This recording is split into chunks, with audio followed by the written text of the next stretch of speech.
Alright, so I was asked to do a refugium sump video, so here it is. Let's see. Alright, when it comes in, overflows out of the tank, comes in here, which is just packed with live rock, and overflows there, comes down there, and then comes up here. Well, not really, but I got a maxi jet which feeds my Fosband reactor.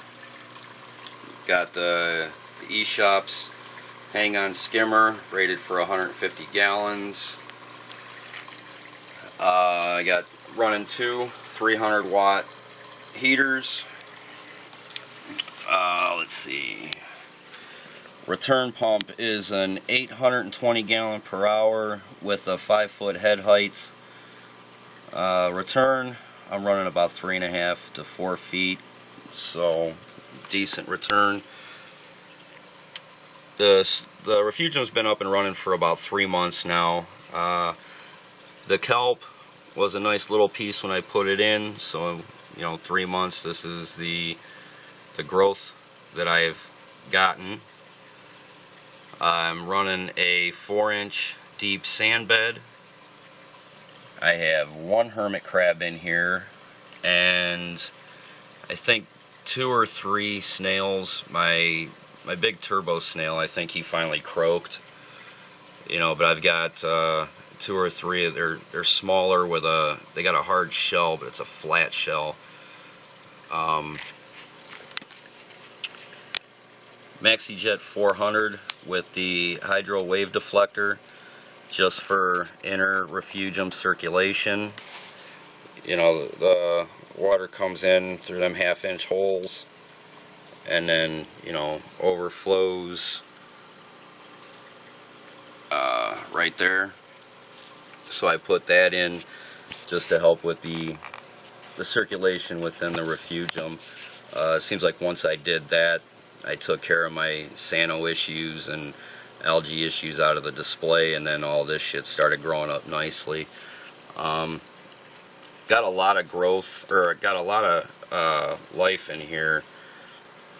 I don't know where's he at? Right here. I got a lot of these little slug looking things, they're real slow moving. Don't know what they are, but I got a shitload of them. A lot of pods running around doing their thing. The substrate was, I'd say half of it was live sand and half of it was just a dry aquarium sand that I put in. And I've got a lot, it figures none of them are out now. I got a shitload of these red bristle worms. I believe they're bristle worms.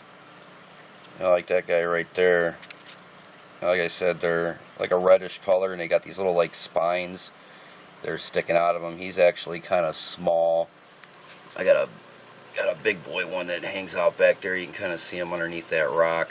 I mean, he's pretty huge. And then I don't know if they're out. I got a lot of, they're like white, real thin looking type of worm. There was just like 3 or 4 of them on the back glass. Figures I pull the camera out, now there's none.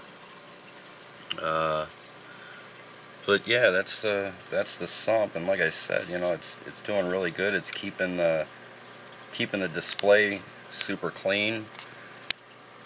This here's just chunks of the Cheeto that fell off from up top. So it's sitting down here. Got a lot of funk on the sand bed.